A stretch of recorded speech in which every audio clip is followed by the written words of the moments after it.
And I'll go ahead and start now. It's about 10 after 9. So, formal introduction. I'm Kraig Smyth, MyBizGuide, Business of Being Human, and your host for this evening's conversation.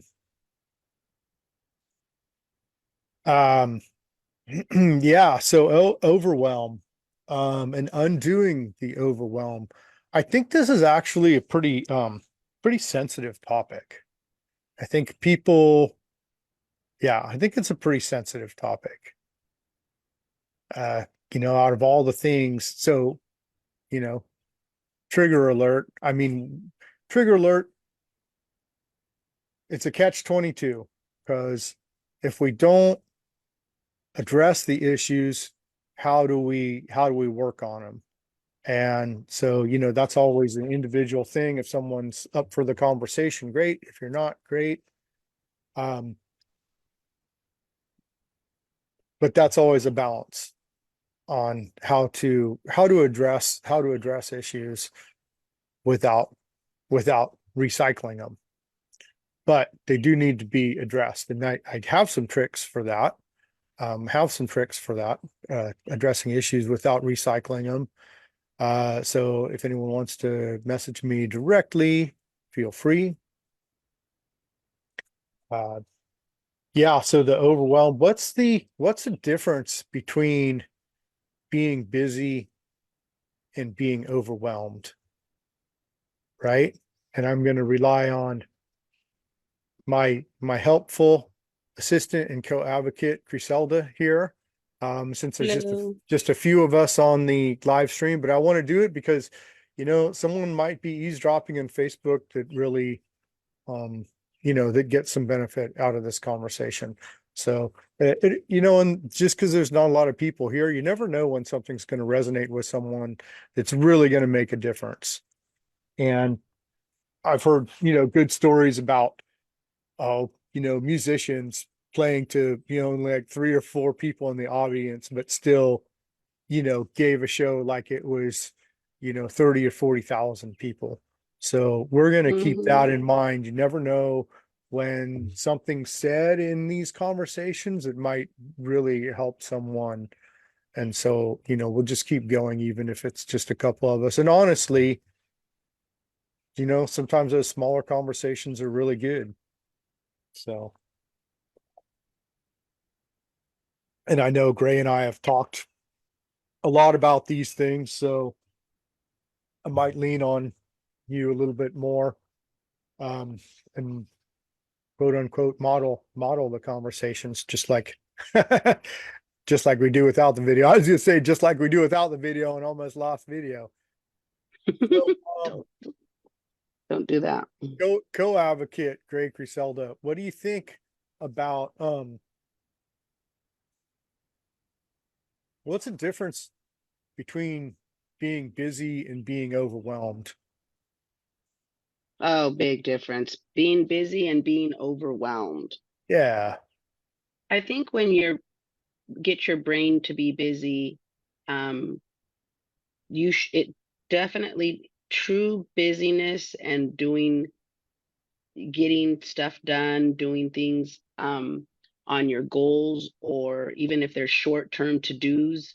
I think that you shouldn't feel anxiety, and you shouldn't be like pissed off and cycling through negative emotions constantly or continuously.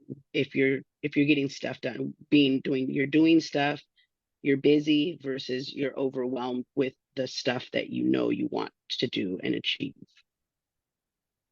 I think it's almost like you take it in the moment, in the moment as it comes, not thinking what it coulda, shoulda, woulda, and what if in the future, or it could have been better. Because I do that to myself with even material things, let alone You just just that. mentioned a big one too. You mentioned that being in the moment. That's Um, and is everyone familiar with that? Being in the moment or in the now? Eckhart Tolle, I think, really made that popular. Like, be present, be in the moment, be in the now. Yeah. Even when it's like, oh, I gotta go to DMV, I notice that it's easier when you're like, oh, well, that's what I'm doing right now. And I'm going to enjoy, the lady that, at least the things that you can enjoy, maybe the person that's being your customer service person, or the conversation that's going on while you're having to do the bureaucracy of life and stuff, but you're talking about something with birds with the person, or just being in the moment. And that's another good point. I like to say that, while we're doing this, is like, okay, going to the DMV, you know, there's this narrative that that's going to take half the day. Mm, Uh, but in that, there's a million little parts to the day that we can, yes, listen to the birds. We can think about other, aspects of life. It's not like going to the DMV. Technically, that doesn't take up our entire brain space. It's like, you drive the car, you show up, watch for traffic, go in, whatever. no, it's the part of that you get to overwhelm yourself, and you make a big uh what's going on here. Yeah, we draw that narrative, we build that Yeah. narrative in ourselves, and so we make it so that this is one part of the overwhelm, is us not being in the now, and us making the situation really bigger than it is. And so, context, we always talk about context, and let's keep things in context. Um, Hmm. and even the challenging things, let's keep them in context so that we can address the things needed, but also let's not let, like you said, our mind go to that negative space where it's, oh geez, I'm spending the whole day at the DMV. It's like, there's things that we have got to do. So in the meantime, let's, listen to Eckhart Tolle book, or a Gabor Mate book, or, you know, take some notes ourselves. Um, Yeah, hey, that's definitely. Nikki, sister Nikki, how's it going? And Hi. Kyla, how's it going? Just a few of us here. Kay Peterson's Welcome. here, and some people might be busy multitasking. Um, but like I said, I appreciate dropping in. We're on Facebook too, so who knows? Who knows who could be watching. So we're just getting into this overwhelm and the difference between being busy and being overwhelmed. And I agree. I think that I love to be busy, and to the point that, like, I'll take on, like, I'll take on a lot. And I think that there's something to be said for that. I always would rather have more to do than not enough to do. And my to-do list keeps growing, and I have goals, and I have big goals, and I have multiple big goals. There's a chance I might not accomplish everything, but I'd rather be, busy. Um, Now, the overwhelm part, and since it's just a few of us, Nikki, do you have anything you want to mention about the difference between being busy and being overwhelmed? And maybe I'll go around to everyone here, since there's not too many of us. If anyone has anything to contribute at this point to the difference between being busy and overwhelmed, and what's that difference, or I'm looking at what's that difference, but someone could also say, what's the threshold of that also. So if Nikki, if you have anything, otherwise, um, we'll we'll Not at proceed. this point. Thank you. Did you hear me? Just barely. I I heard. don't have anything to add yet. Oh, Thank okay, you. okay, good. We got And Kate Peterson chiming yeah, in, said usually overwhelmness comes, we got just a comment about how yeah, it comes from fear, she's saying. yeah, good observation. Good observation. Kate I'm gonna, Peterson, yeah, overwhelm usually comes with a bit of fear as well, yeah, yeah. does it And not? when we talk about, yeah, fear, good one. Let's give Milo, if you're in a place to comment, we'll give you a minute. Otherwise, appreciate you listening in.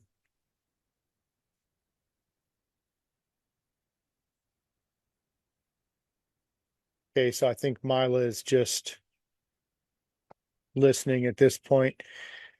Are you? Oh, I have something to say. yeah, yes. Can you hear me? How you doing? Yes, we can hear you. Okay, so when I get overwhelmed, it's because I'm not in sync with myself, and I've got too much scattering going on in my brain. Like I'm looking at the big picture of all the things I have to do, and I'm touching on this because this happened recently, and I just went, oh my god, you know. Plus, I was sick, but I was laying in bed thinking about all the stuff I had to do, and it was just like too much for me. And I had to get in sync with myself, like just get calm and relax and just realize that I couldn't do something about it at the moment. But when I finally got up and got out of bed, I had to write it down and take one piece at a time. And then I got busy moving forward. And now all that shit I was overwhelmed about is a little bit now. Yeah, I've knocked out quite a few things today. And so that kept me from being so overwhelmed. It's kind of like I'm relieved. But You're did that actually make started to sense? get you started to get a little bit garbled at the end there, but the first part of that is yeah, I think that's the classic example of overwhelm, is just feeling like there's way too much to do.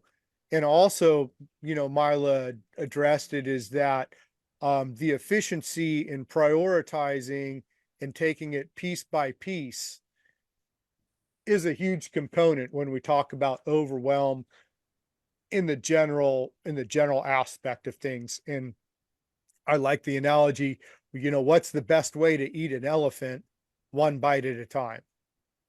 So within that overwhelm, there's a big lesson of prioritization and efficiency. And if we take Mila, were you done there? Did you have anything else to say before I start rambling on?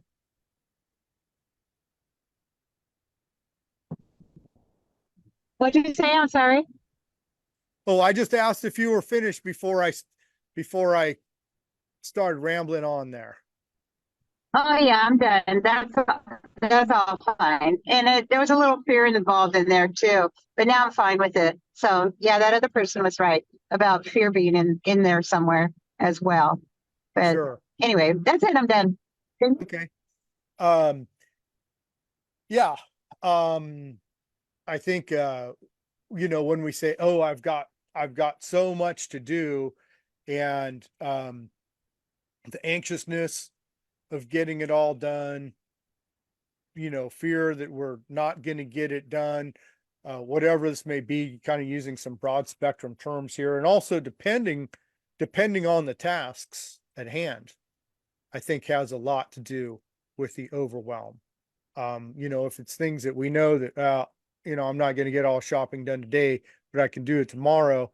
I think that's some of the things that, are less overwhelming, or at least should be overwhelming. And then here's, you know, I always like to add a different angle of things.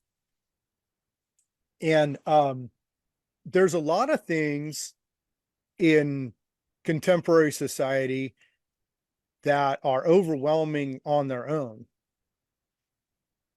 And that on top of daily life definitely can be overwhelming. So the next question is, how much overwhelm is individual versus societal? So here's the question, because we're all connected. And if we really think about how we feel and everything that we're taking in on a daily basis, how much of that is our own individual part? Like, yeah, we got to go to the store, we got to go to the DMV, we got to do all the daily tasks, but then also how much is the societal aspect of, you know, just to be frank, the human species is the human species is below par on many different levels and has many different challenges. And we're intimately and intricately connected to that, to everyone else. So I want to talk about how much of the societal that we're taking in, and how much of the big picture things we're taking in, because to be frank, our species, and I'll always say this, and you've heard me say this before, our species is destroying its environment. Our species is killing itself. Can't tell me that doesn't affect people. And I think that the overwhelm for these human-centric frailties, for the amount of human-centric frailty, from the amount of disconnect we feel from each other as humans and from the collective. And using that term, the collective, how much we feel of the collective is part of that overwhelm. And that is something that I think is really lost in contemporary society, is that connection, and how much we're affected by the collective, but also how much we affect the collective. So there's the same solutions apply, and that efficiency and that prioritization still applies. So even though there's big picture societal illness, and we're all a part of that, and we're all affected by that, what is our part in that? What is our individual part in that? And I think that is a very there's a very big lesson in alignment there for what we can do, and there's a big lesson in boundaries there, and our relationships. And when we did the growing healthy boundaries, we did the boundaries with the collective and the boundaries with ourselves. And I think those are all really good alignment tools to help us speak and walk with the recognition that there's challenges, and also, of course, addressing challenges, because we can't possibly hope to grow through our challenges if we don't identify them. And that's one goal I have here, is identifying this. I think is a real key part to overwhelm, and I think it's a real key factor that's overlooked. And I know I say it all the time, boundaries with the collective, our connection with the collective, and that sort of thing. And then here's a part that I think it really, really makes a difference. And I hope that it's actually, with all this, I hope that it's encouraging, in that if we recognize the actual challenge, and if we recognize this connection to the collective, because I think a lot of the overwhelm and a lot of the societal ills are stem from not recognizing our connection with the collective. And on that note, I'll say the collective not only being the human collective, but our connection to everything. Mm-hmm.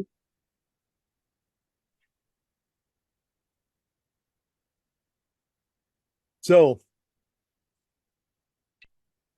if we say that the connection to everything is one of the natural laws, and when I talk about natural laws, I say connection to everything, sustainability, balance, ebb flow, cycles, and challenge.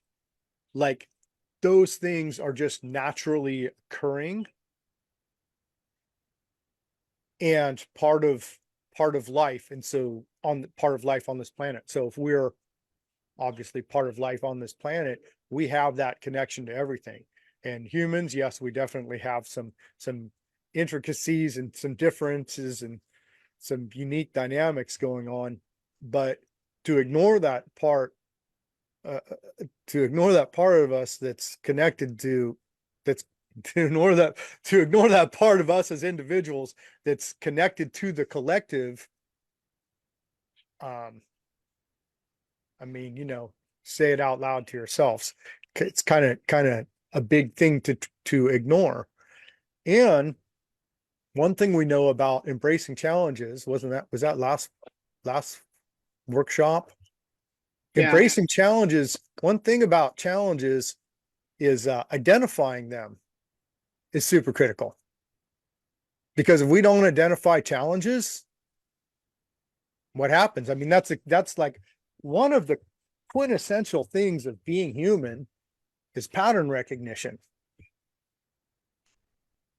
Pattern recognition and recognizing threats in that pattern recognition. Bears have a pattern to be potential threats. So do alligators. So do sharks. So do rattlesnakes. So do other humans. So do steep cliffs. So does fast water. So does the cold. So does the heat.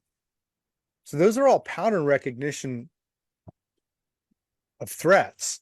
So if we address these challenges, we understand, hopefully everyone here is bear aware and knows how to conduct themselves in bear territory. If not, that's a different, we'll go on to that for another workshop.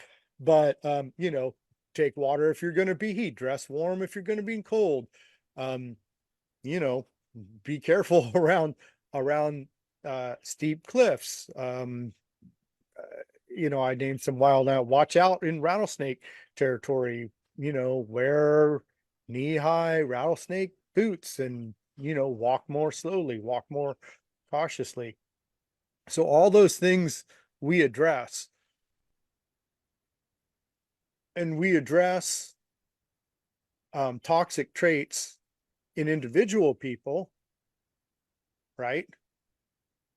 And so it's easy to see our connection to, individual people, but that connection to the collective is, we're connected that way too. We're connected as individuals. We're connected as a collective. So identifying that there's potential for some of the collective misgivings and such to mix in our energy, just like our energy mixes back. And if we feel, a lot of this is feel our energy, feel where we're at.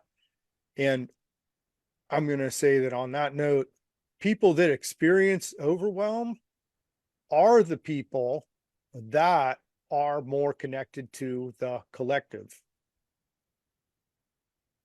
And so that's a real important thing to understand. This is my personal observation, hence the workshop topic.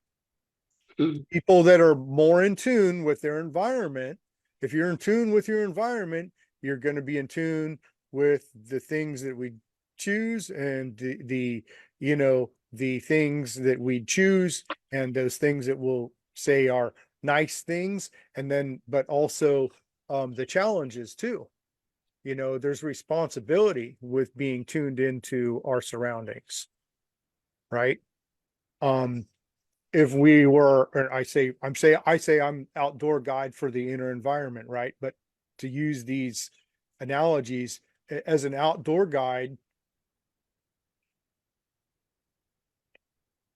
in parallel with someone that is in tune to their energetic environment, there's parallels, right? And here's where, these things, where these parallels come together as an outdoor guide.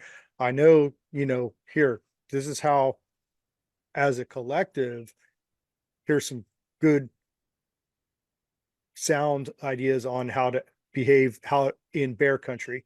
Here's some good sound ideas on how to address whitewater and cold and heat and rattlesnakes, sharks, dangerous outdoor situations.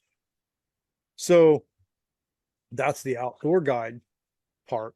So as people that are, probably a little bit, to use the term above par, or our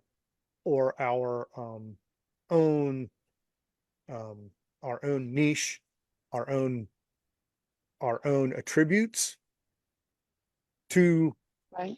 our energetic environment, I think it's important for us to address these things, to address these, energetic, this influx from the collective.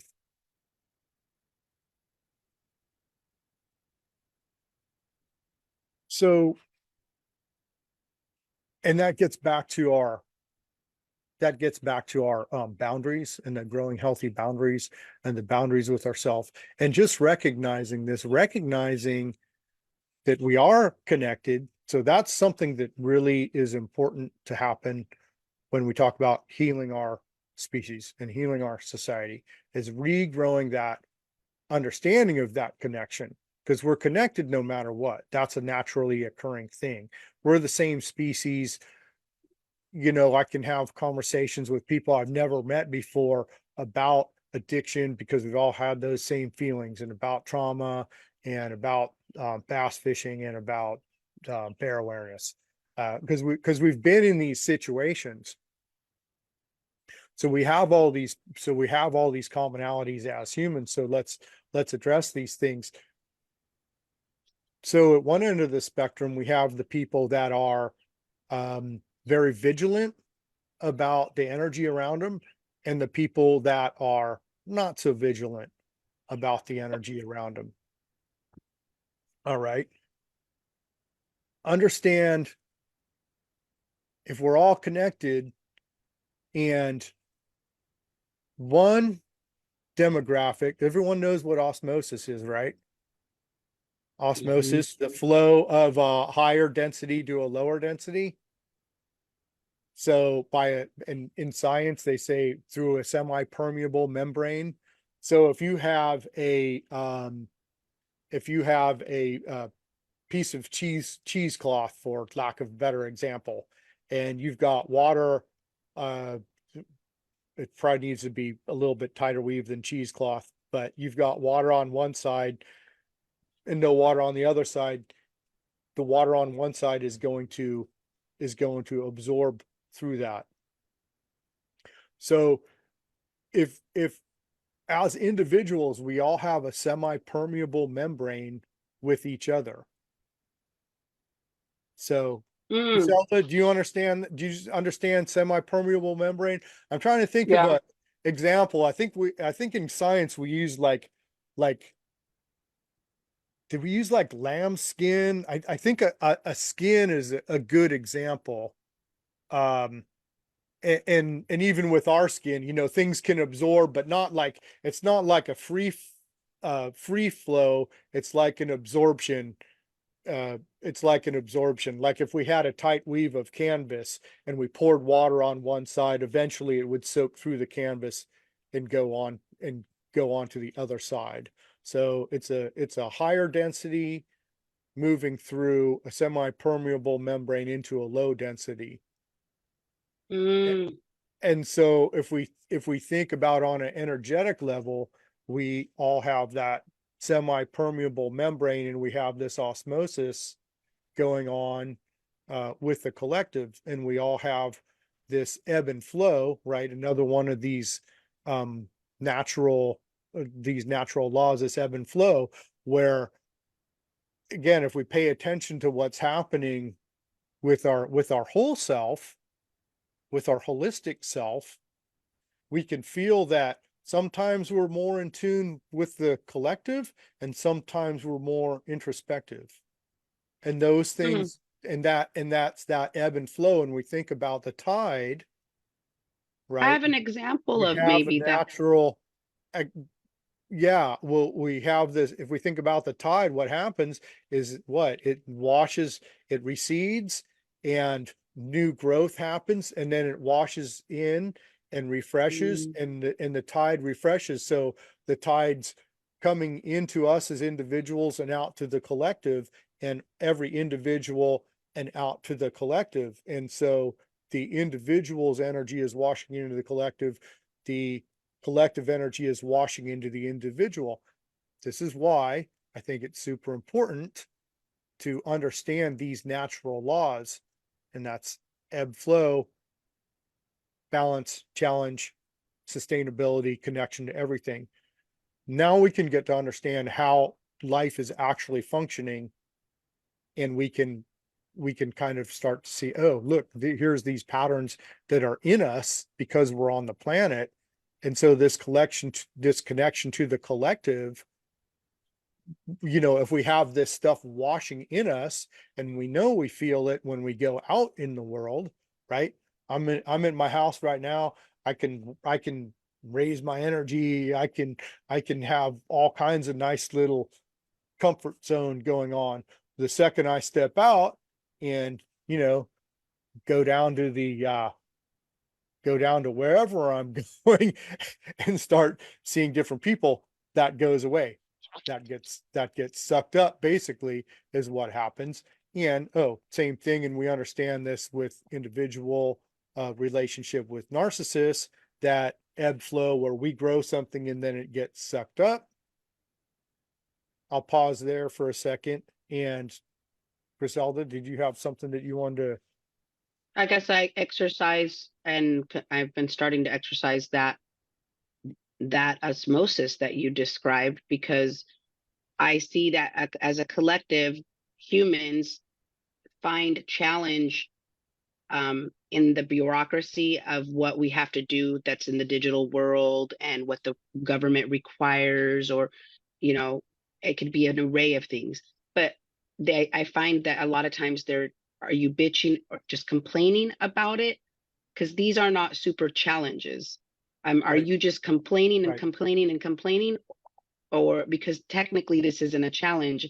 And this week, in fact, I had to tell somebody, of course, using that osmosis. I didn't even know I was using it, putting it to use, doing boundaries, where I had to tell the person, you will get to see me if you start to look for solutions in your challenges and what's going on.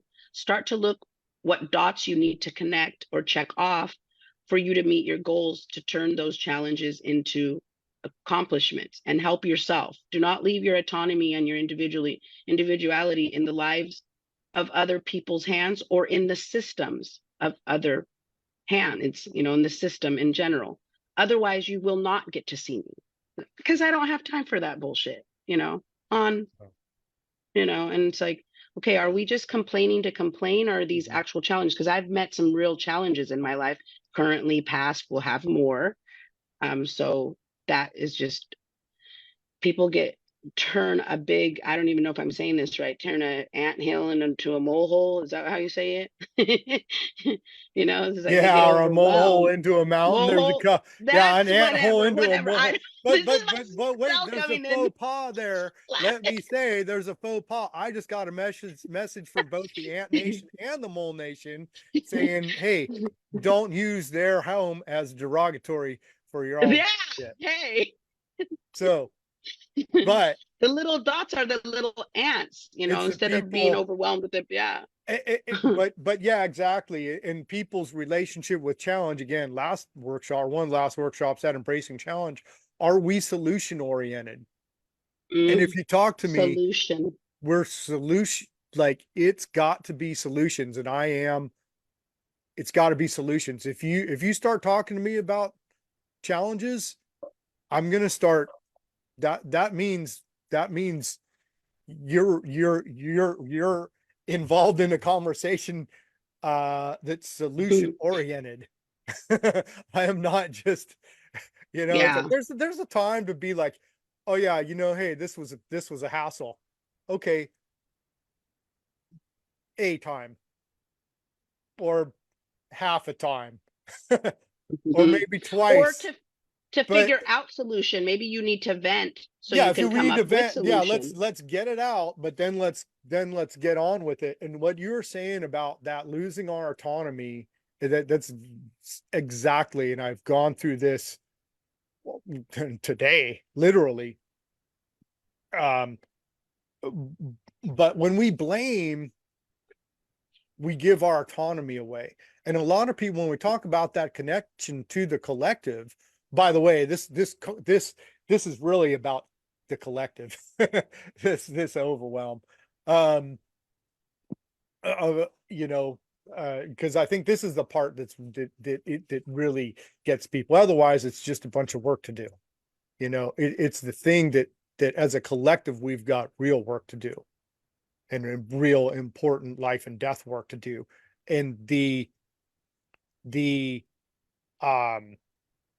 value of our challenges, what our challenges represent, has a lot to do with the overwhelm factor, until we grow into them. Because at face value, there's all these challenges, you know, with our species and with others, and there's narcissism and colonialism and capitalism and racism and all the other isms that can be overwhelming if we get sucked into all that, if we're not solution, if we don't really grow our autonomy and focus on process alignment. That alignment is a huge one. I think someone else mentioned alignment. Maybe it was Mila or Kim. Mm-hmm. When you guys mentioned alignment is huge, and that's an individual thing. Because it doesn't help us for all of us to be scattered. You know, we all have certain attributes that allow us to have an effect in certain places, and that helps the collective. So it's easy. Sorry, what I was saying was that to be efficient and there's another word that's kind of like that. Process, efficiency, alignment, Be consistent. Always there's another part of that, but it basically has to go to oh geez, it's on the tip of my tongue. Efficiency, prioritizing. Prioritizing, prioritizing, you know, what's important, and also understanding what our capacity is. So there's huge lessons of autonomy with dealing with the collective, of course, right? There's the reflection, there's the balance, another natural law, there's the balance. You know, when we're talking about the collective and then bringing this story full circle, our people blaming the collective, and what you were saying, Griselda, about blaming you know, contemporary culture as a whole, and just blaming it. And you know, I talk shit about contemporary culture like 24/7, but it's not blaming, it's addressing, here's where the challenges come from. Because we have to know, back again, circling around, we have to understand where these challenges come from. And the people that are more aware of their environment and more aware of that are connected to our connection to everything, that we feel that fluidly, and that's where we want to be. We're feeling these challenges. And so here we are having a conversation about it. And so, you know, this is my alignment, and this is something that, oh, you know what, here's something that I think a lot of people are missing, is like where the bigger picture things are flowing into our own ecosystem, and how to address that and grow through that, how to undo that. So here's the topic, is like, let's undo it, let's unpack it and see what's going on, see where's the challenge coming from. I think a big part of overwhelm is not really knowing where the challenge is coming from, other than there's a lot of shit to do. I think that one thing is that the overwhelm is when we're overwhelmed, if we're going to do a psychological profile in that state of overwhelm, there's a lot of shit to do. But within that part of there's a lot of shit to do, I think that that's the part that it's a lot of shit with the collective. And I think that that's the part for us to get back into our introspect. That's when that flow is showing us to introspect and take a step and be prioritize, be efficient, alignment. What can we do?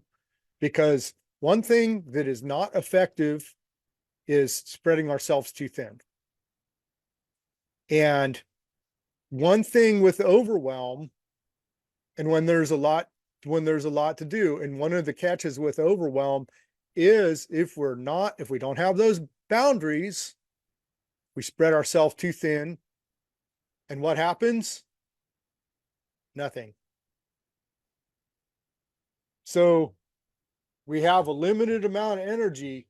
We need to focus that energy. When we focus the energy, we can chip away at little pieces. We can take those bites of that elephant. When we don't focus our energy, then overwhelm happens. And spread too thin, right? Like, I don't need to say that too many more times. Everyone knows what spread too thin is. And that's the overwhelm and that happens because we didn't prioritize, we weren't efficient, and we didn't understand our capacity, our capability, our natural attributes, and our alignment. And not there's a big lesson, and here's the colonial influence, or there's a colonial lesson wrapped up in this, is that the statement is not everything is for everyone. And I think that is just a huge important thing for us to understand. And an example comes to mind. I was talking with a sister, and they were saying, I'm kind of going to paraphrase a little bit what we were talking about, fitting in with society and this kind of thing. And basically what I said is that, your silence is what society needs, bringing your energy, and it's okay to be quiet. There's plenty of us that talk plenty enough. I know I'm one. I know Griselda's one. Not even. You beat me by 1,000 points. You have a gift that way too, though. But we all have our gifts. We all have our gifts, and sometimes, like, but it's all in the moment. Some people generally need to listen. They need to listen to the quietness. That's the overwhelming. People need to listen to the quietness. But guess what? A lot of people aren't able to. So guess what they get? Griselda? Anxious. They need to get some loudness. They need to be said, hey, wake up. I've had people actually say, when there's quietness going on, why is it quiet? It's giving me anxiety. Like, what? Okay. Oh yeah, that's a thing. That's a thing. That's a common, if you listen to Indians, if you listen to Native people talk, that's like one of the hallmarks of white people, is they can't handle just being quiet. And if there's quietness, you get are you okay? Is everything okay? Yeah.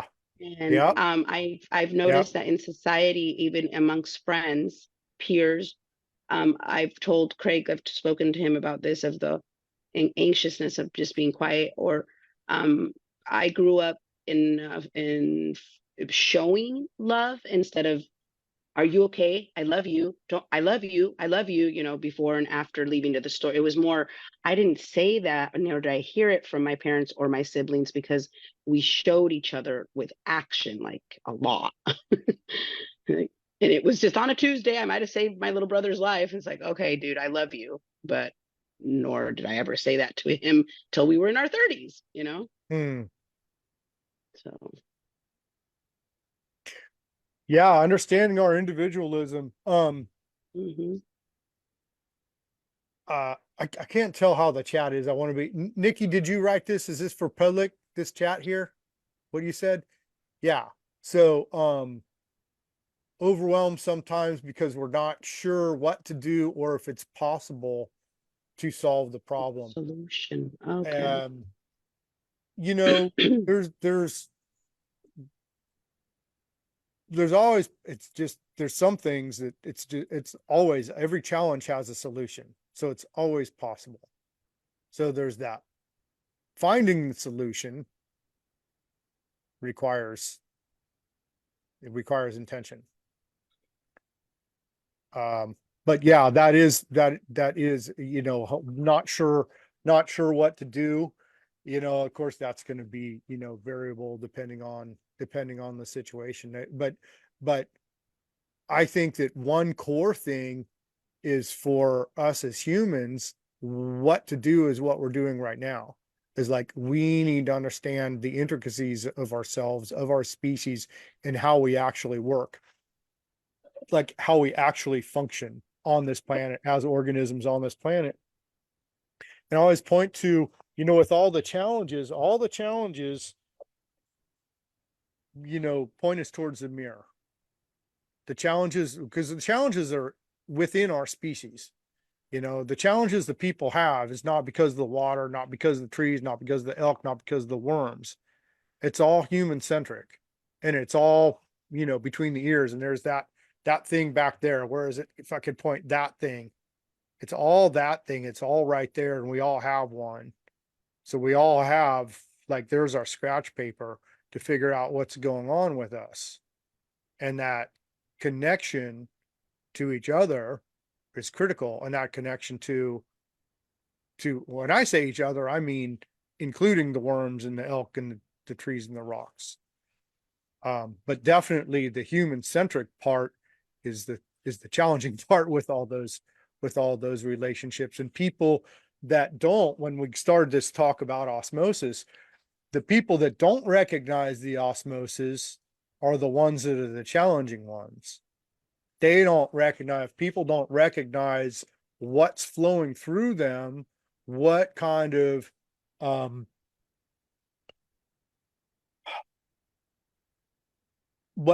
false narratives, what kind of perpetuated trauma, that's something in the, if we say trauma informed, is everyone, informed about that phrase being trauma informed. Trauma informed is perpetrating our trauma on other people, unresolved trauma.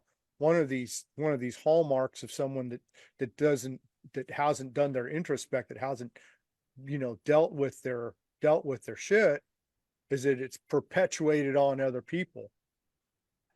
Well, if someone doesn't know that they're hurt, like 99.9% of contemporary society in general, that, is still trying to buy or vote, legislate, or buy our species out of its predicaments, that's perpetuating trauma. That's a sick mentality. That's a broken mentality. That's not going to work. I always say, our species is not going to buy or legislate itself into the future. Our challenges transcend that.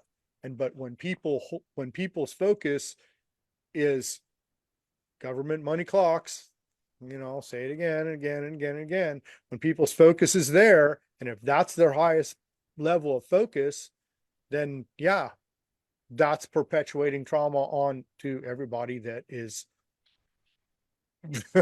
not that recognizes that that's not actual growth. It's not growth, it's not wellness. Our species has a lot of work to do, and those things are not helping. Are they, we're in a pseudo system, we're attached to a pseudo system, so there's things we need to do. But those aren't the overwhelming parts. Going to work, going to the DMV, it's not as good as,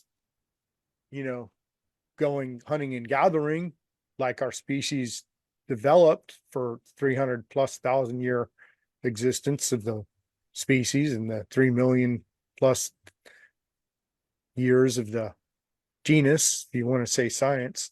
So, going to the grocery store, compared to hunting and gathering in an evolutionary context of the species, there's definitely some discrepancies there.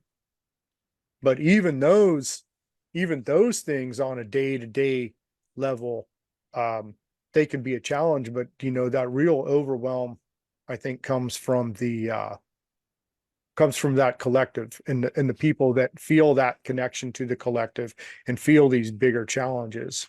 So, I think that one of my favorite quotes is "Be the person you wish you had."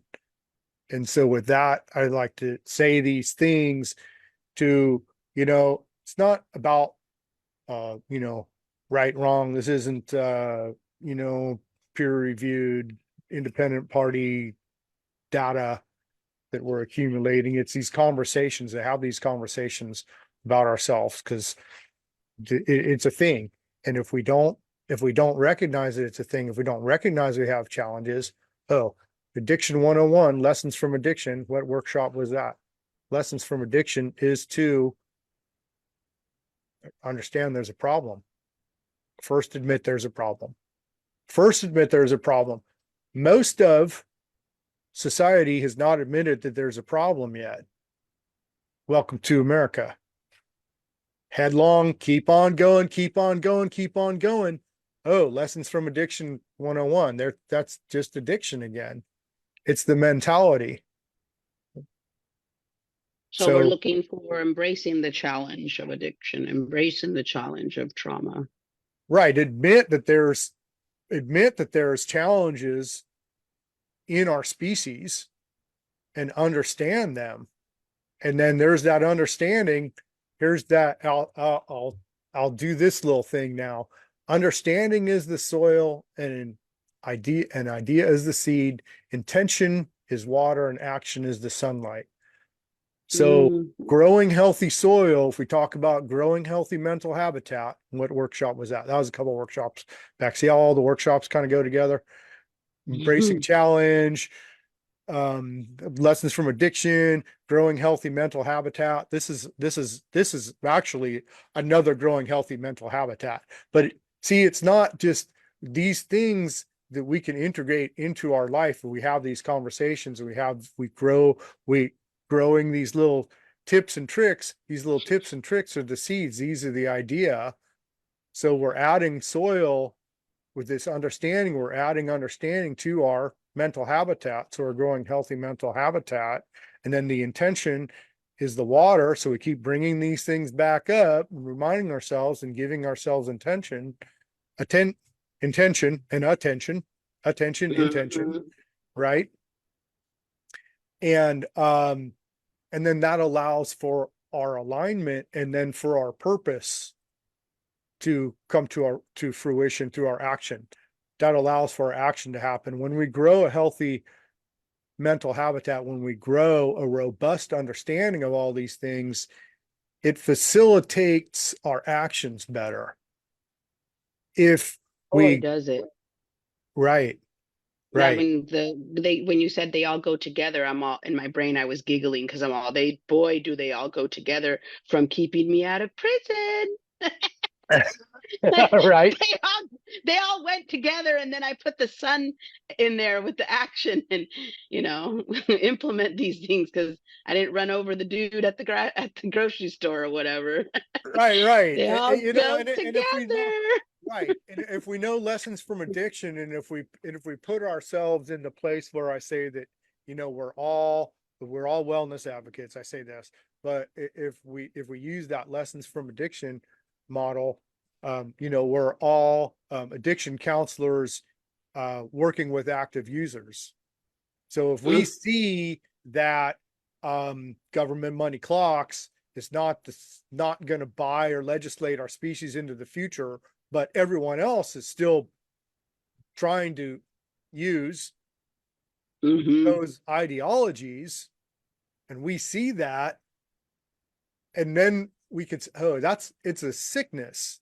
First we go through this mad and they're stupid and damn them and this and this and it's their fault and they, but this collective, how much of them is us, how much of us is them? And then we start to, if we really look for solutions, we come to more holistic understandings. We have a more holistic understanding, a more robust understanding of like actually how things work, and we can relate it to natural cycles, and we can relate it to our individual, again, lessons from addiction, our individual path. Oh, well, now that helps us see this addiction, this mentality playing out with ideologies. And we can use that, like we said, the people that are not aware of their trauma, that are hurt, that are perpetuating and perpetrating trauma, unresolved trauma on other people. That's our, connection to the collective. So we have to address that. We have to understand that. And then we can say, oh yeah, because that's exactly addiction, is denial, or not addressing that, or people that, they don't have a problem now, talking about the them, the the how does that, how do, it's easy. The physical substance in addiction, that's an easy part because there's a physical substance. Because we can point to, look, you got a bottle in your hand, you got a needle in your arm, you got a straw in your nose. But with ideologies, and especially with prevalent ideologies, that's where this paying attention to the energetic and paying attention to ourselves and paying attention to, but it's that same broken mentality. It's that same repeating negative cycles. It's that same doing the same thing and things getting worse. More money, more money, more money, more money. Meanwhile, the environment's collapsing around us. More laws, more laws, more laws, more laws. Meanwhile, society's, getting less and less cohesive. Oh, okay. Those things don't work, but yet you're still doing them. That's addiction. I'm not the only one here now. I can see 5 other people. Thank you. But like for real, it's like, come on, people. And so that's why I like to put these conversations out, because if you're following along, you're following along, then, I think that we're, duty bound by, the universe. Naturally, we have a duty to do the best we can at resolving and figuring some things out, and being this outdoor guide for everybody, and understanding these things, and understanding, hey, look, here's addiction playing out with, ideologies, and here's addiction in other aspects, and here's this, here's the narcissism and addiction and all those parallels, and understanding ourselves. Because we can't sit back, who's going to do it? Who's undoing the human centric challenges? That's, everybody needs to be a part of that. Sure, there's some well-known names, but that's like we all need to be astute at our own psychology. We all need to be able to, do some of these things. It's like there's a whole nother ball of wax. Like how many people just depend on the doctor or the psychologist? The same thing. Mhm. Oh, dependency. There's addiction again, or depending on the collective. Oh, and there's the government. Depending on the government, depending on the printed currency, dependence. Well, that doesn't sound like independence. Doesn't sound like independence. Sounds more like dependency, which is not autonomy, which is not individuality. There's a challenge there in itself when you try to have your own autonomy and individuality. The collective, it could even be in medical environments, or immediately, you're crazy, you're out of line. Why are you, for example, you get I am diabetic, I get COVID, and they're like, here, take this pill. It's got the name of the damn virus in the pill that you want me to take. No, I'm not taking that poison. I'm crazy. You're crazy. You're crazy because you're, immune. Uh, your immune system is at risk, and this and that. It's like, no, but I'm not taking that pharmaceutical. I don't care. And we Well, there's a learned big that you. false narrative in contemporary society, like with going with the flow and doing what everybody says Mhm. versus, you know, the I mean there, we could make a big pile of false narratives. There's that. Yeah. Then there's the hyper individuality, there's the false bravado and the false narrative of, hyper individuality, and there's individuality to the point of um denying the collective. That's America also. I've got We have another a I've, question here. yeah. Yeah. Do you want to read that, Griselda? It says, how do we work towards undoing the overwhelm when we are actively doing the work to look within, identifying our challenges, which can be very raw, very vulnerable, and therefore a drain upon our energy, but we are growing forward. Then we go to work and our boss awards us with that. If handled properly, we will be the company's highest grossing account of the quarter. So we call home to share the amazing news, and our 15-year-old daughter shares her amazing news. Hey, mom, guess what? I'm pregnant. So we take a moment to center ourselves and take some deep breaths, after which we leave work to drive dinner over to mom, upon which we realize after mom freaks out, terrified at how we got into her home. What did we want from her? That mom has early onset Alzheimer's. At this point, we break down, totally overwhelmed, because even though we are successfully moving forward, life's ever mounting challenges become more than we can bear. What are the best steps to overcome the overwhelm at this point? Well, the words are the easy part.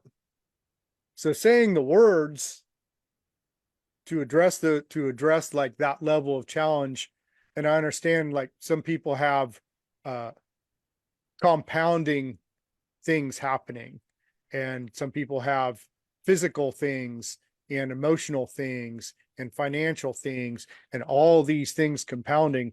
But um the short version, like I said, the words are easy, the actions are the challenge.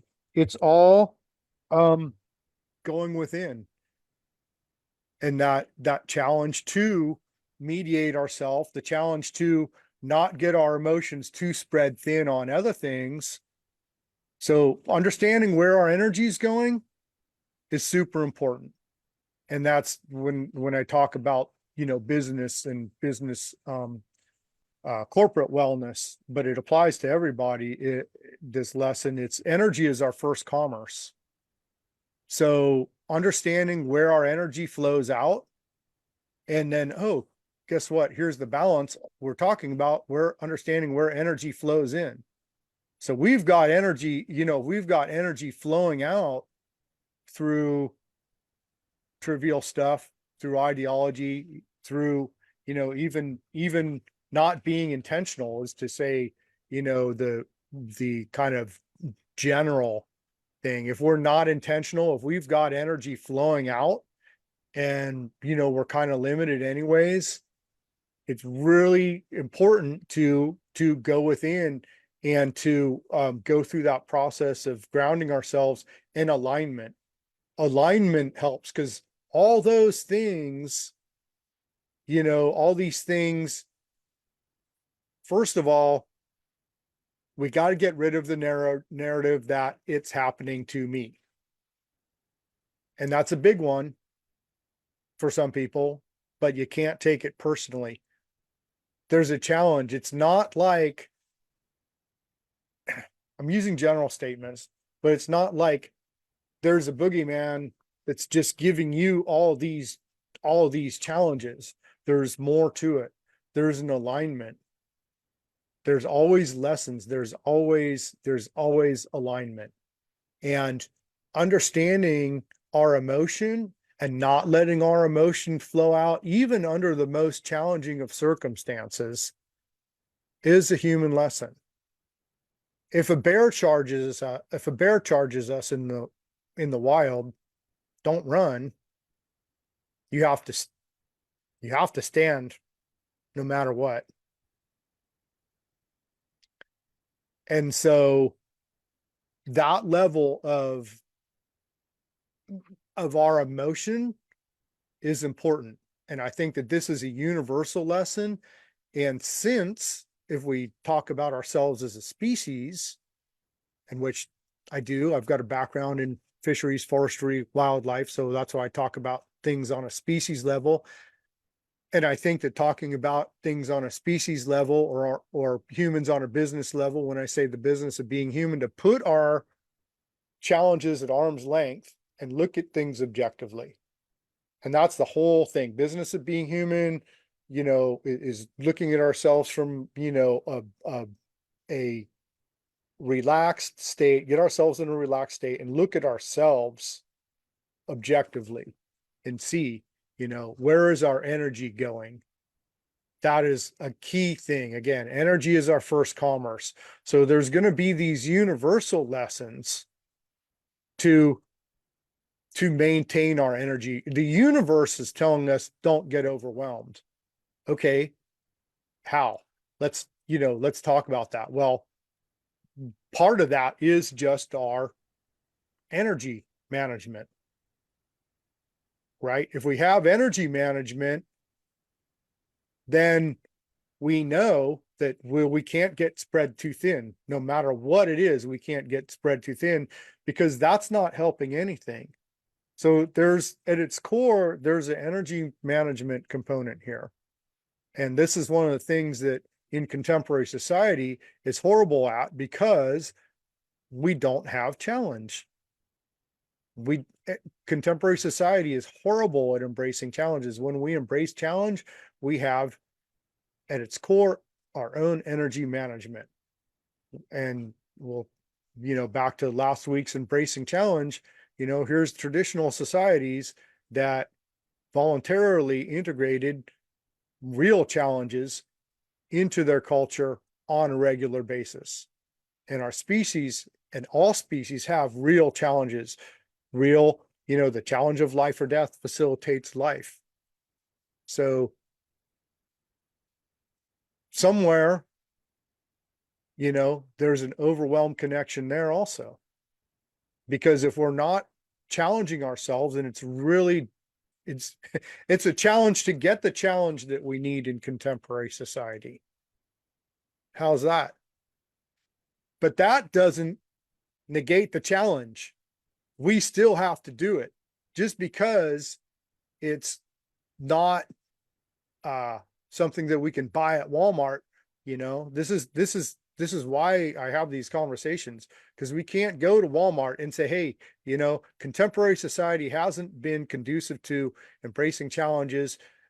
for, many generations now in my family. And it's super hard to get natural challenges in contemporary society.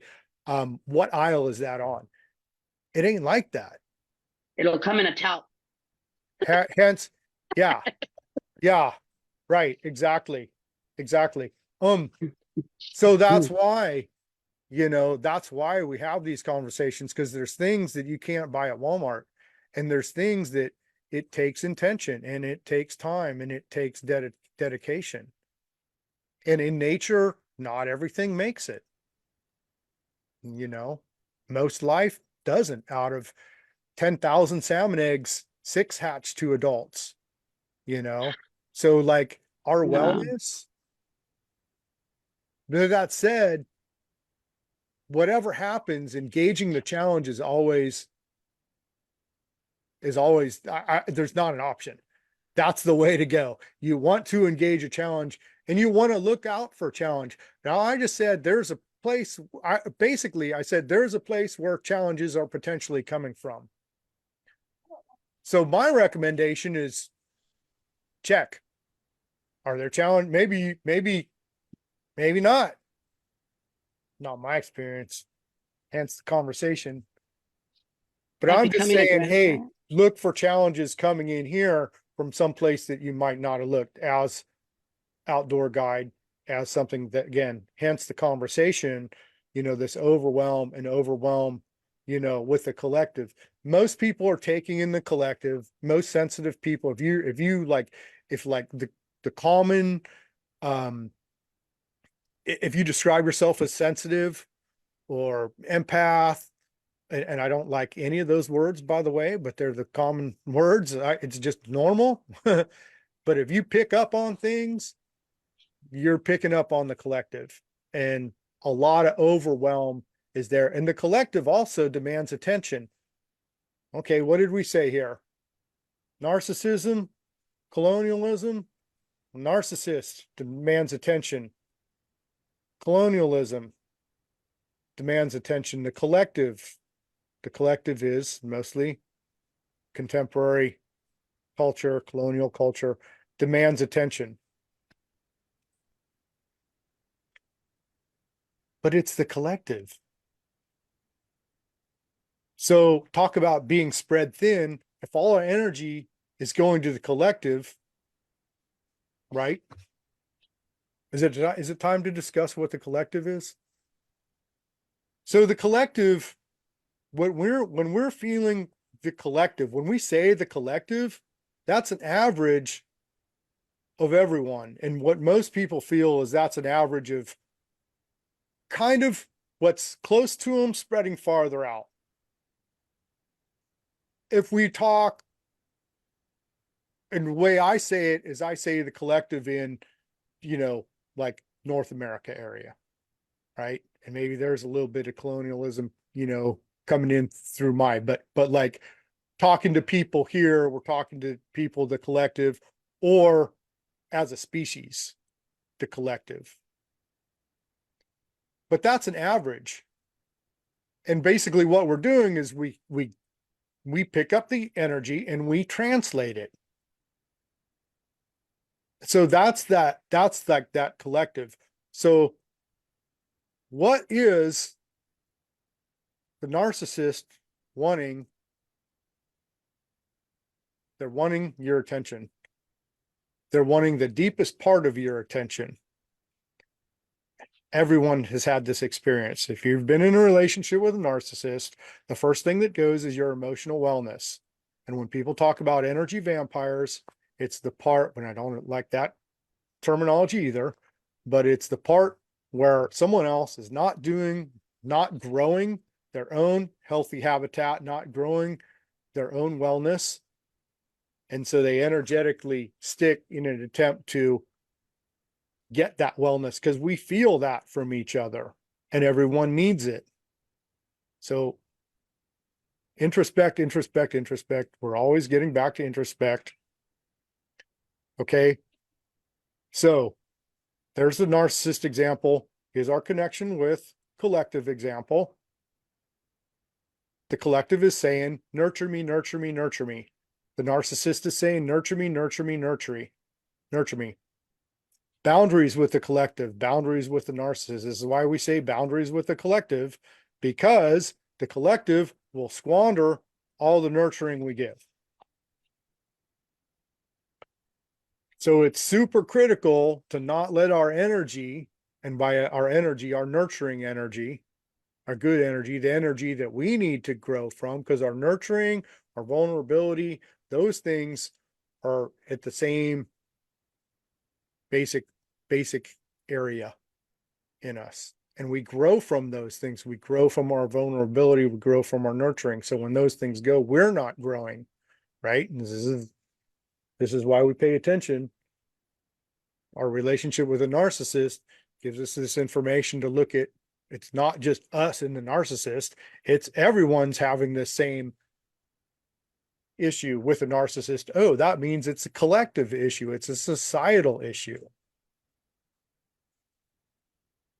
So, are we enabling the narcissist? Are we enabling the collective? By not being accountable to where our energy is going out,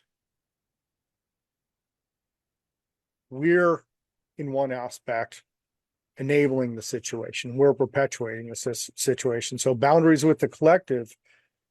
And so here's some energy work. Is it, what's us? What's our osmosis? What's the collective? When are we in the collective? When are we in the introspect? All these things. But this is the understanding. This is where we're growing. This is what we're learning. This is what we're understanding about ourselves. These things. So that boundaries with the collective is critical, because it'll get us spread too thin before we even know it. Hallmark of relationship with the narcissist. Relationship with the collective at this point is exactly the relationship with a narcissist. So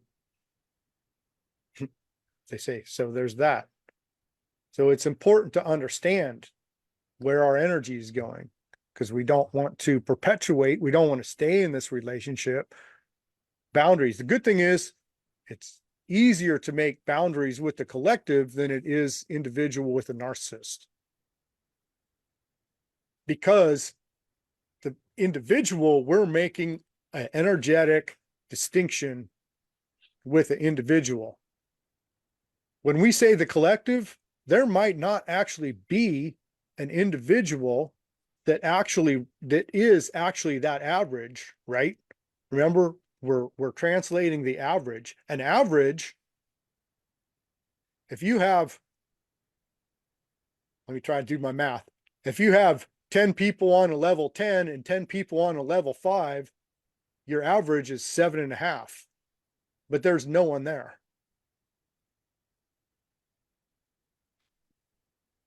So, and that, if you follow along, that makes, we're putting energy out to not a reciprocal energy, a reciprocal entity. The collective can't reciprocate. An individual can, in theory. It might take some work, it might take some growth, so on and so on, but the collective can't consciously reciprocate. Now, that said, when we grow ourselves, when we align ourselves, we'll find the collective being more reciprocal, the collective facilitating our path a little bit more, because deep down, we need to grow the collective, right? And the narcissist, the deep down, there's what for them is the subconscious. If you're following along, for us is the conscious, is they are wanting our nurturing. Well, we can only give nurturing as much as we grow. So we have to grow, and then we pass that along, right? And just like everything, we grow, we trade our energy, we trade our experiences. I'm trading my views. Right now we're trading ideas, we're trading concepts. So So we need to grow in order to help others grow, and we need to grow and grow healthy and not get spread thin along the way. We need to, as we talk about, our understanding is the soil and idea is the seed, the intention is the water, action is the sunlight. We have understanding now. When we have ideas now, what happens is we need to make sure that our intention and attention doesn't get hijacked, and we're able to give that to ourselves, and then we can grow something that we can trade, that we can give back. So it's always not that we have to have a glass half full, we have to be overflowing. So again, that undoing overwhelm has a lot to do with the collective. It has a lot to understand the collective. It has a lot to do with understanding where our energy goes, right? Because that is the prioritization part. The prioritization part is where the energy goes. When we're in challenging situations, it's critical for all of us to be at our peak. And when people are traumatized, it's super critical for everyone to not perpetuate that trauma, and to be a place to facilitate growth around that. And that's what we're trying to grow. We're trying to grow ourselves strong. We're trying to grow this understanding and, not be enabling, but be supportive, right?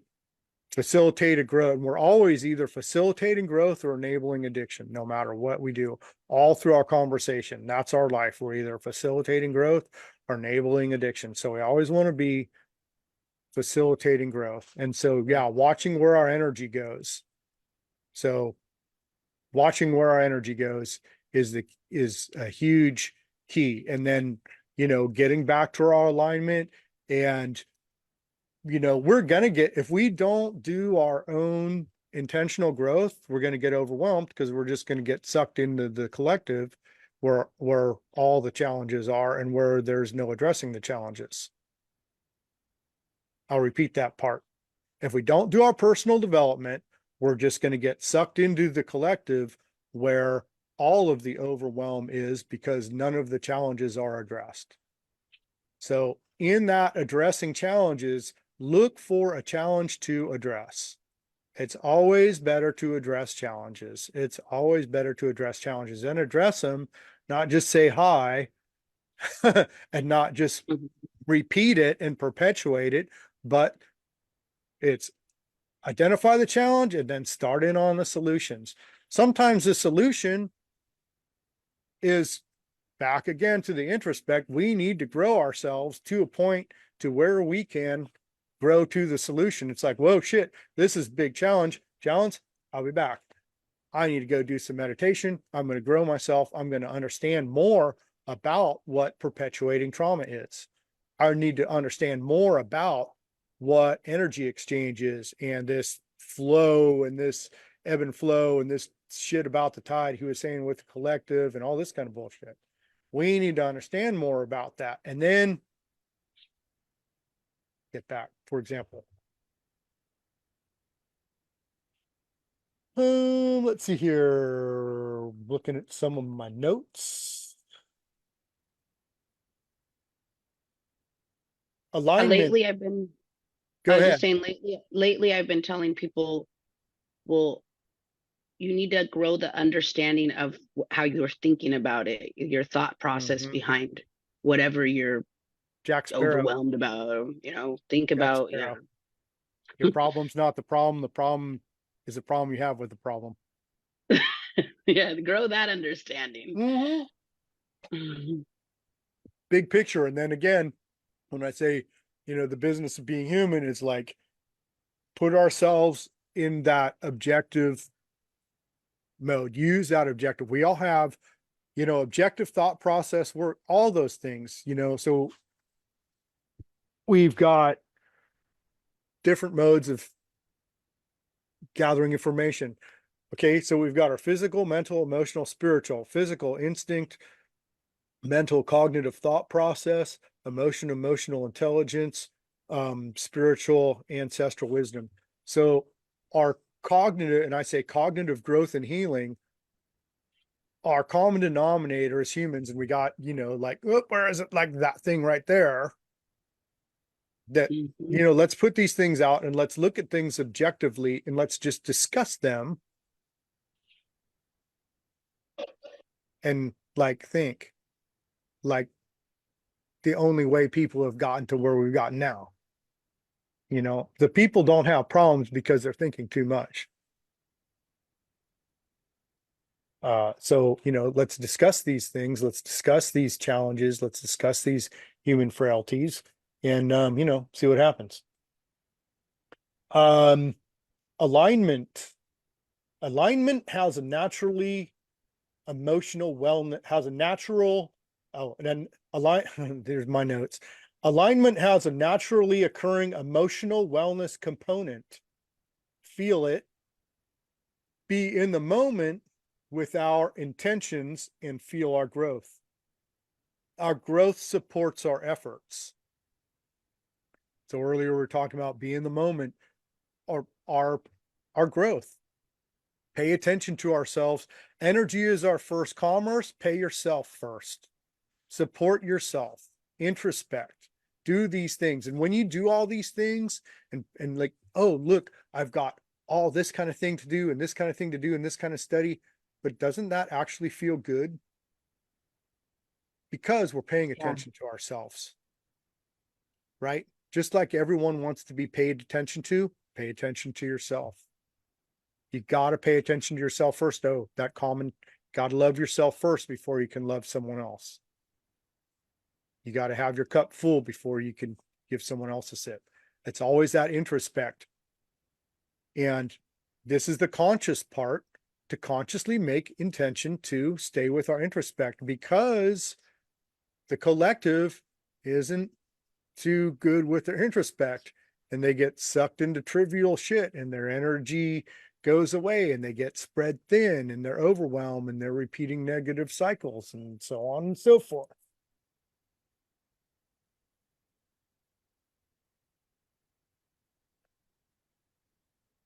Reality is heaped on via disregard by the collective. What? Reality is heaped on via disregard by the collective. And after that, I wrote, what? But that's the osmosis. If everyone in this group, and this is how, like, this is sociology, this is like how most groups work. There's a small amount of people doing the work and the rest of them aren't doing the work. The small amount of people have are overburdened because the other people aren't doing their work. That's osmosis. That's our connection to the collective. There's no shortage of work to do, but just to address, this is just to address these things. And while we're addressing it, we are understanding, we are growing our connection to the collective. And that's the most important thing, is growing our connection to the collective. And we're not judgmental about it. It is what it is. The first thing is to grow our connection to collective. Then smack them around a bit.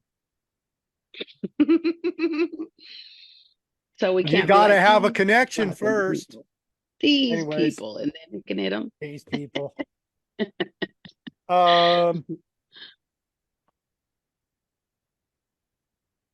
that's what I just, and then literally my next note is understanding connection to collective is important, super important, and not to diss on that, because there's a part of life that everyone is at their own place. But it's important to recognize from a management perspective, right? So just as a factual matter, everyone's at their own place. Some people are going to understand more of this conversation than others. That's okay. Everything's not for everyone. We just had this we just talked about this. I'm not going to repeat myself too much all at once.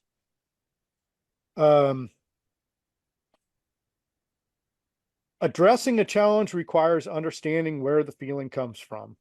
So tracing our feelings. And then that's an art. It's like, do we feel that? Do we think? How do we think versus how do we feel versus how do we act? Are we feeling something based on previously held ideas?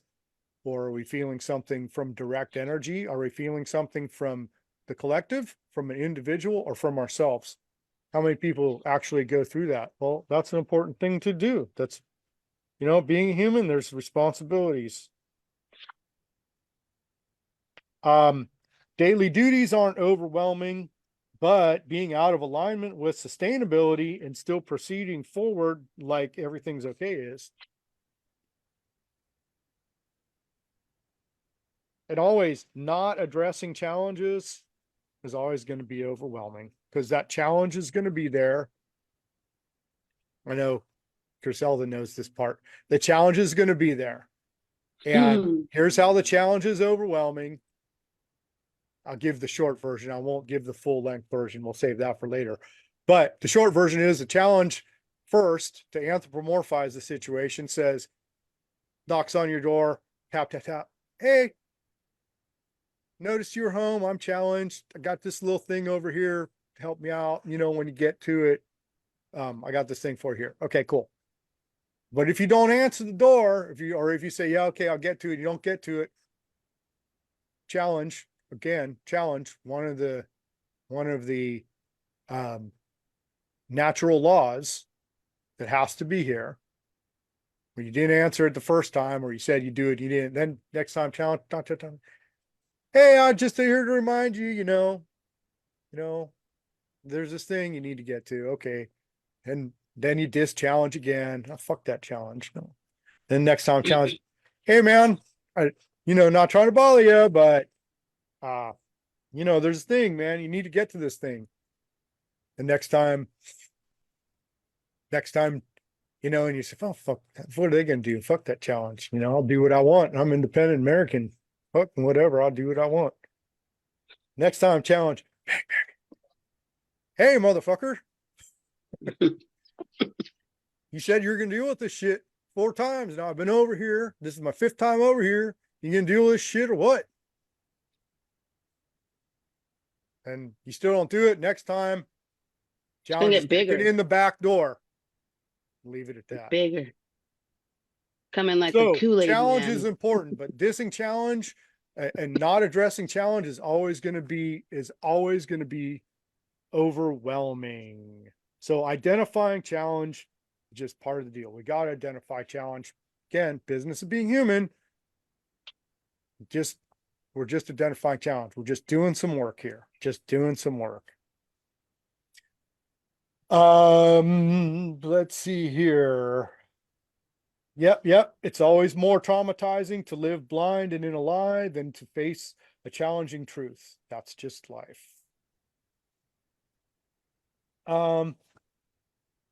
Okay, I've got a couple short articles here that I'm going to read. What you wrote there reminds me of the little thing where it shows the person taking the scalpel to their own shut eyelids. Yeah. No, not till you do that. Yeah, exactly. It is that. Lessons from addiction, it's life or death. It's like your personal development is your life. And yeah, cut your eyelids off if you have to, cut your pinky off, whatever. But it is that. And so they're just some articles I wrote. Who knows when I wrote them? I got a big list, and when I do a topic, I do a search, and then I just pull up the articles, and sometimes I take from them. But I think I wanted to read these. Business of Being Human. We are infinitely and intimately connected to everything. One of our main challenges as individuals of this species is to prioritize the things we choose to feed. For example, there may be many levels of concern between the care for the earth as a whole, the feelings of a loved one, or the pain a blade of grass feels when bitten by a grasshopper in China. While these examples may appear extreme, the common ground is that we're all here together and part of the only system we know connects us on the same level. In order for our species to survive in this system, we must recognize both the infinite and intimate connection we have to everything else and our responsibility to find the sweet spot that lets us address challenges without becoming overwhelmed. And without becoming overwhelmed of the energy of everything, capital everything. Everything has a struggle to survive, including us. We must let other entities engage in their own challenge of life or death and know that it's good and that we do not need to fret for them, only to appreciate their struggle and not add to it. The other part, finding optimism. Keeping the big picture in mind isn't just a group of words to throw around so people think we're woke. When actually embraced and implemented, the big picture view gives us an angle on which to see everything. For instance, we look at the total time span of humanity, we see that the folly of unsustainability is actually very new, and it may seem overwhelming only because we look at it from this time. Also, looking at the big picture of logic itself, doesn't it make sense that beings holding the intelligence to put people into space would also have to acknowledge the Earth's natural processes too? How long can true intelligence deny the most basic realities as best we know them? Stay focused on the big picture, raise the tide. Also, a big part of overwhelm and undoing the overwhelm is that big picture. And when we align with solutions, finding solutions that are beyond our own self, that's a huge balance point. So if we look at it from just the other angle, instead of having my daily life and then the world's challenges, the bigger picture is the world's challenges and then our daily life, and implementing the bigger picture into our daily life. So think about that, meditate on that a little bit. So we're connected to everything. Prioritization, and I say that these are how things, this is how people function. The biggest priority beyond the humans, the planet. And if we take these bigger priorities, it's easier to implement our own daily attributes in behind bigger priorities than try and then get overwhelmed by the bigger priorities. Because the way life is our daily, our day-to-day, menial tasks as individuals, don't hold up to the big picture stuff. But that's alignment. That's part of the alignment. And when we align, we grow exponentially. This is the other part. You can't sit back in armchair quarterback life. You have to engage, because when we engage, we grow. And when we grow, we align and we grow the capacity. We grow our capacity. We grow our aptitudes. So undoing the overwhelm is kind of like embracing challenge part 2. It's kind of like understanding the collective. It's kind of like growing healthy mental habitat. It's kind of like lessons from addiction. All these things fit together. And this isn't a get it and go. It's an ongoing conversation. It's ongoing learning and opening ourselves back up to regrowing our ability to address challenges and, grow ourselves some levity around these things and taking care of ourselves. Energy management, our own energy management. Energy is our first commerce. Don't get ourselves spread too thin.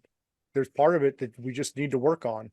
And if anyone needs help on that, message me directly. We'll put you on a program. That was the end of this evening's workshop, Undoing the Overwhelm. I'm Kraig Smyth, MyBizGuide, Business of Being Human. Thanks for joining. Thanks, Facebook. And all the lurkers and, eavesdroppers, and gold stars to everybody that followed along. Like I said, I think this is a real sensitive topic for people, and a lot to it, but important. And yeah, I did want to bring up that connection with the collective.